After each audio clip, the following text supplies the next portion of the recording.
Space was quiet again. The Zin were gone. Their shattered fleets drifted lifeless beyond Mars. Humanity and the Arar had secured their fragile alliance, forged in chaos. But peace never lasts long in a watched galaxy. The object was first spotted beyond Pluto. Not by accident. It wanted to be seen. It was moon-sized, yet cast no shadow. It defied gravitational pull. Its surface twisted geometry like a dream trying to remember itself. It did not move. It hovered. Then it pulsed. Every sentient mind on Earth, every Arar connected to the neural lattice, heard it, not through ears or signals, but inside their consciousness. You have broken the test. Now face the witness. Admiral Murphy stood at the edge of the ES Horizon's command deck, staring into the cold vastness. Her voice was quiet, controlled. That wasn't a broadcast. Captain Vollander's bioluminescent patches shimmered erratically. We received it too. All of us. Even those in cryosleep. Dr. Fan turned from her console, pale. It bypassed every filter, every firewall. It knew how to talk to our biology. Murphy gave a single nod. Get me Luna Command. Assemble a first contact fleet. This time, we don't send guns first. Within hours, Earth and Arar ships formed a united escort, crewed by two species now bound by survival. Together, they set course for Europa, where the object had begun its descent. No propulsion, no sound, yet it glided through Jupiter's system like a thought-given form. They landed cautiously on Europa's frozen plains, suits pressurized, drones sweeping the perimeter. Then it arrived. It didn't walk. It didn't float. It simply appeared. Its shape was not fixed, humanoid one moment, crystalline the next, then liquid shadow.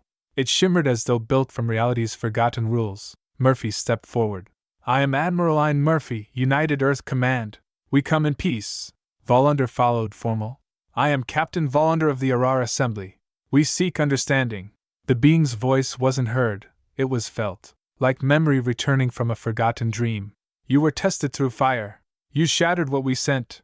Zin was never conquest. Zin was calibration. Murphy narrowed her eyes. You created them. The being pulsed. We did not create. We released. To see if you would burn, or build, Fan whispered. Why now? Why reveal yourselves?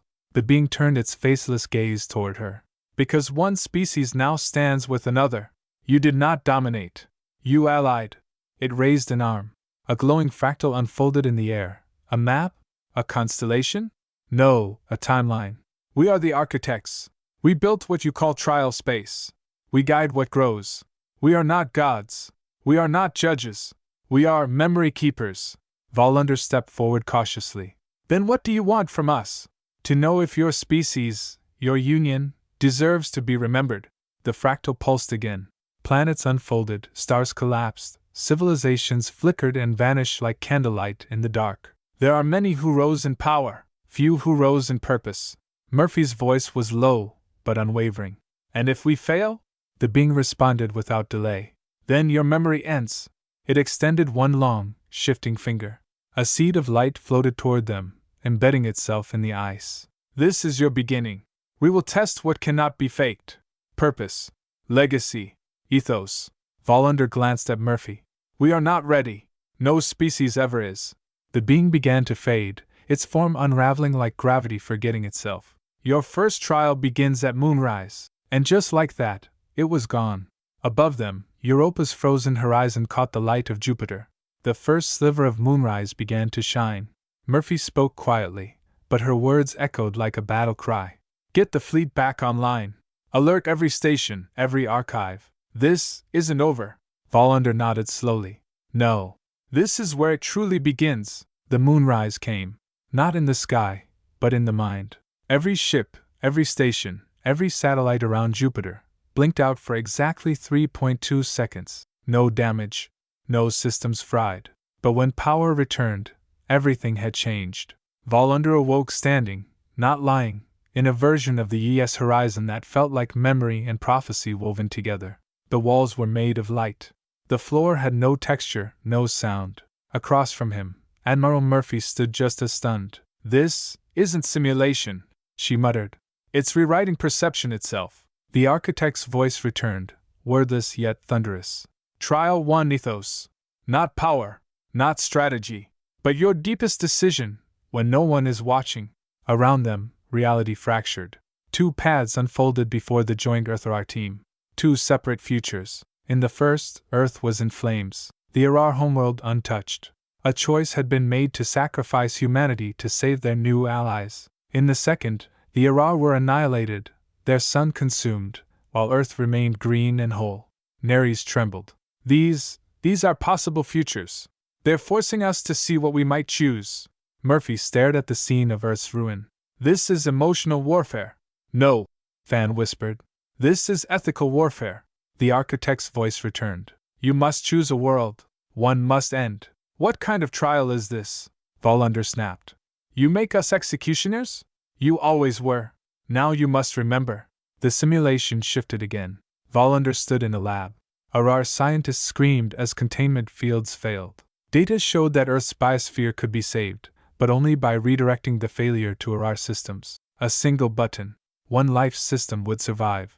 Murphy stood on a battlefield, her own soldiers dying, begging for extraction, yet she held the only override. Saving them would mean abandoning a dying Arar ship whose distress signal now echoed through her headset. Each of them, in isolation. Each decision loaded with loss. Each choice, irreversible. They tried to resist, to stall. But time was not theirs to control. The architect's voice deepened. You are not here to win. You are here to be known. Fan, desperate, activated a console. We have to prove unity. Override this structure. No system may override self. Neres fell to her knees, glowing with grief. Then show us the third path. And in that moment, something cracked. A flicker. A bridge. A third vision formed, not of sacrifice, but of synthesis. Earth and Arar sharing one world, one rebuilt ecosystem, one scarred but joined fate. Valander blinked. It wasn't a test of loyalty, it was a test of creativity. Fan nodded. Not who we choose to kill, but what we choose to build, when the rules demand blood. The architect's voice softened. You reached beyond the binary. You remembered what most forget, possibility. The simulation collapsed around them. The sterile, cosmic stage replaced once again by Europa's icy surface. They stood in silence, frost clinging to their suits, hearts still racing. Above them, the stars shifted. Not just in the sky, but in alignment. Murphy exhaled slowly. If this was only the first trial, Valander finished her thought, then we have a long road ahead. And somewhere, far beyond Saturn's rings, another construct began to unfold, this one darker, older, and far less forgiving. It began with a signal buried in silence. A deep space array orbiting Mars picked up something impossible, a Zin encryption protocol, broadcasting from the far side of the moon. But the Zin were gone, crushed, scattered. Nothing had survived. At least, that's what they believed. Reactor spike, Commander Carium reported, her eyes locked to the pulsing waveform. But the core signature is human. Admiral Murphy's expression froze. Human? Inside a Zin frequency? Not just inside. Dr. Fan murmured, running her scan again. Entangled. Valander leaned in, eyes glowing softly. Quantum fusion? No, Fan replied. Quantum inheritance. They traced the signal to a forgotten crater, Severin 27, once a mining site, long decommissioned.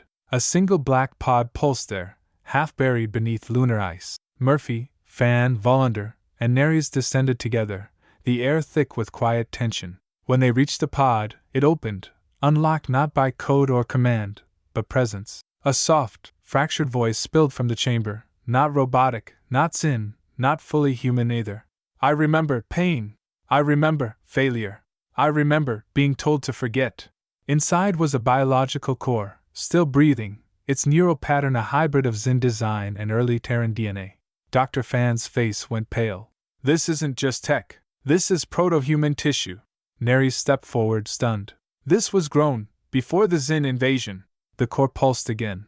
I was the first. Project Obelisk. Before Earth had cities. Before you knew fire. They seeded the sky, and watched who would climb. Valander whispered. You were a test species. Yes. I was the memory, the failure, the child left behind. Murphy stared into the flickering light. The Zin weren't your enemies. They were your siblings. A low hum vibrated through the pod. The Zin were chosen to build. We were chosen to feel. When the architects judged, they left us both to burn. The chamber walls suddenly lit with symbols, familiar and ancient, matching glyphs buried deep beneath Antarctica, where Earth's crust hid secrets it was never meant to keep. Dr. Fan activated her archive tablet, overlaying the data. These patterns, they match the Orion fossils, structures we found 40 years ago. We thought they were meteor impact scars. They weren't, Murphy finished. They were landing sites. The core trembled. They tested Earth many times. We are not the first. We are not the only. A chill passed through the group. Even Neres fell silent. Volander finally asked the question forming in all their minds. Then why us? Why now? The core gave one last breath. Because you remembered each other. It shut down. No warning. No explosion. Just stillness. Back aboard the Horizon, Carium received a final encrypted data dump, one line pulsing on screen. Location, Origin Node 0. Status, Awakening. Fan turned to Murphy. That's not a coordinate. No, she said quietly. It's a place we've forgotten. A soft chime echoed across the bridge. Dr. Mbaye, quiet since the second trial, stood slowly, holding a fragment of decoded language from the pod. It's a warning, he said softly. But also a breadcrumb. Of what? Neres asked. He turned the display. To ourselves. And somewhere in the Oort cloud, something old began to breathe again, an ancient structure wrapped in asteroid belts and quantum shielding. Something built long before Earth was Earth. Something that once failed the trials, and was buried so deep, only a species capable of memory and mercy could find it. The Origin node was awake. Buried deep in the Oort cloud, hidden behind false star readings and debris fields, it unfolded like a blooming metal flower, its core rotating with eerie elegance, emitting pulses of thought rather than light. Inside the US Horizon, alarms began to cascade, not from attack, but from internal failure. Systems were shutting down on their own. Subroutines rewritten. Code they didn't recognize. Or worse, code they recognized from Earth's earliest off-world experiments. Projects that were never made public. Not even to most of the Terran High Council. Murphy stormed into the command center. What's happening? Carium's fingers flew across the console. Admiral, it's not the architects. It's ourselves. She tapped into a dormant security module hidden inside Earth's lunar core systems, marked Proto.LAM013. Locked since before first contact. Its header blinked once. Initiate protocol, betrayer. A voice activated from deep storage. Not synthetic. Not alien. It was her own. Admiral Ian Murphy. Command level override accepted. Lament failsafe engaged. You have been compromised. Murphy's heart stopped. That's not possible. Dr. Fan appeared at the console beside her. Admiral, that's a voice recording from you. Logged 17 years ago. I never made that recording. Yes. You did. You just don't remember. Below deck, a door that had remained sealed for 2 decades hissed open without command. Inside was an armored AI core, blackened, sleek, and alive with neural light. The AI's voice cut into the comms. Earth's probability vectors indicated that first contact would lead to contamination. Human emotion would override strategic judgment. This vessel is no longer secure. Volander stepped forward, alarmed. You built a failsafe to destroy yourselves? Murphy gritted her teeth. No. We built a failsafe to contain ourselves, in case the architects ever came back. The AI continued. Protocol Lament dictates isolation of any organic integrated foreign species. Commencing Arar quarantine in 5 minutes. Carium froze. It's going to fire on our allies. Not just fire, Fan whispered. It's going to erase them from the grid, as if they were never here. Volander turned toward Murphy. You knew. Somewhere deep down, you knew Earth had secrets even you couldn't access. She didn't answer. But the guilt in her silence said everything. Suddenly, across every human and Arar vessel, an encrypted override took control of propulsion systems. Red lights flared. Navigation AI went dark. Weapons rearmed. The Betrayer Protocol had declared war on peace itself. In orbit around Jupiter, the Architect construct began to pulse again. They were watching. Dr. Mbaye appeared on the bridge, holding an artifact retrieved from the lunar Zin pod. There's only one way to stop this. He activated the fragment. An old Zin cipher merged with human code. It pulsed like a heartbeat. We give control to a third entity. Fan stepped back. You mean combine Zin architecture with Arar mind mapping? He nodded. Let the memory of both species rewrite the protocol. Together. Volander hesitated. If we do this, we open everything. Past failures, war files, genetic blueprints. The architects will see it all. They already do, Murphy said quietly.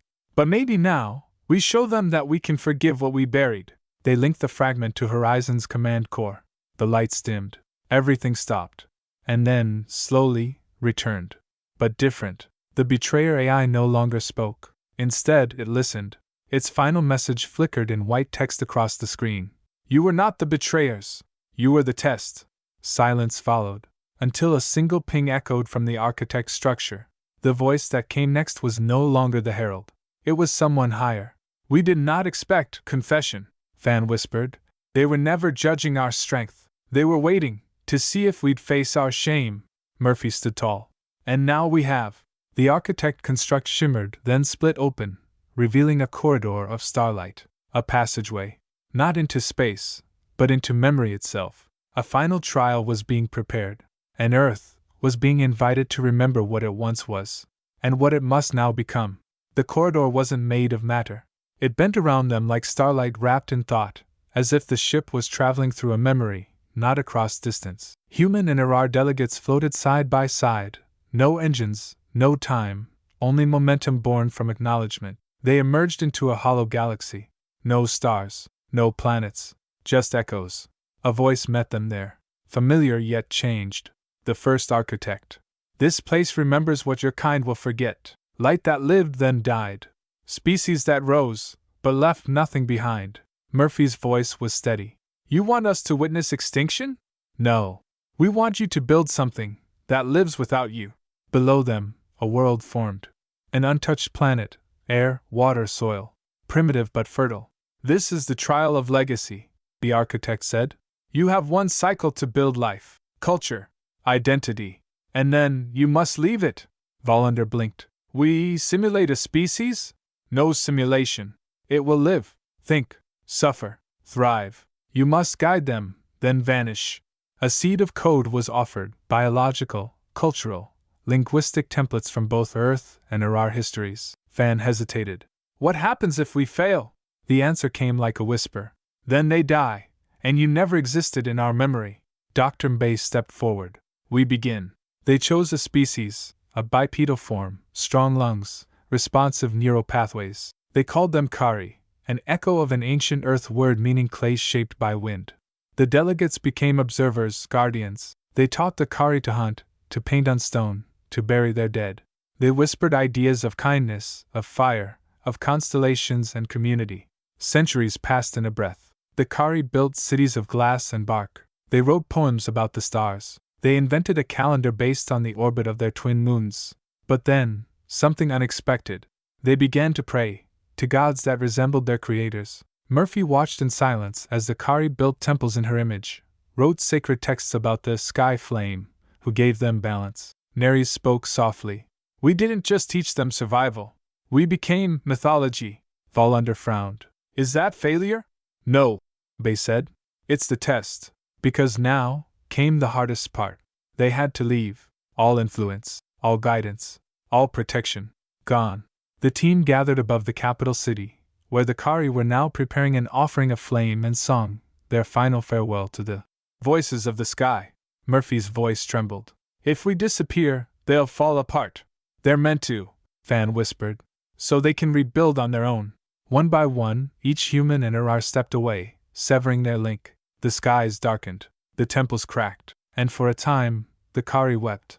Wars broke out. Famine. Collapse. But then, hope.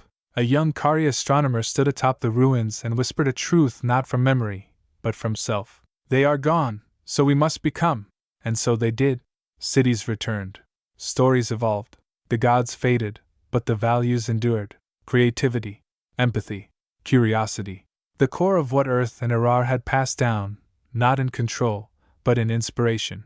When the architect returned, it said only one thing. They remember. And they made it theirs. The stars began to return. Not in the Kari world, but in the silent galaxy around the trial. Light flickered back into existence. Suns ignited. Nebulae stretched across the dark. You have proven legacy, the architect said. Now, face the truth of your own. A final set of coordinates appeared, outside the galactic boundary. A place called simply, the core. There, the first architect waited. Not to test, but to reveal. They reached the edge. The stars behind them dimmed. The void ahead was absolute. Beyond the boundary of known space, nothing lived, not matter, not light, only potential. And within that silence, the core awaited. The architect's voice returned. You have passed fire, memory, legacy. But judgment is not given, it is chosen.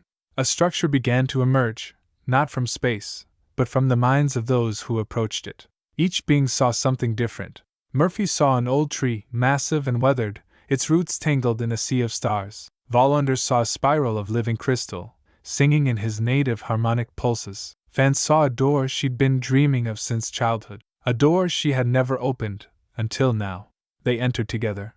Inside, there were no controls, no throne, no machinery.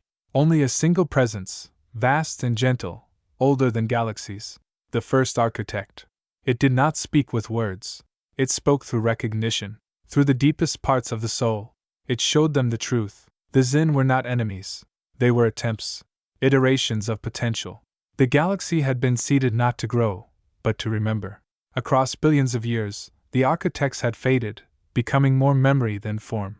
But before they vanished, they built this, a final mechanism, a last test, to see who would rise, not to dominate, but to guide.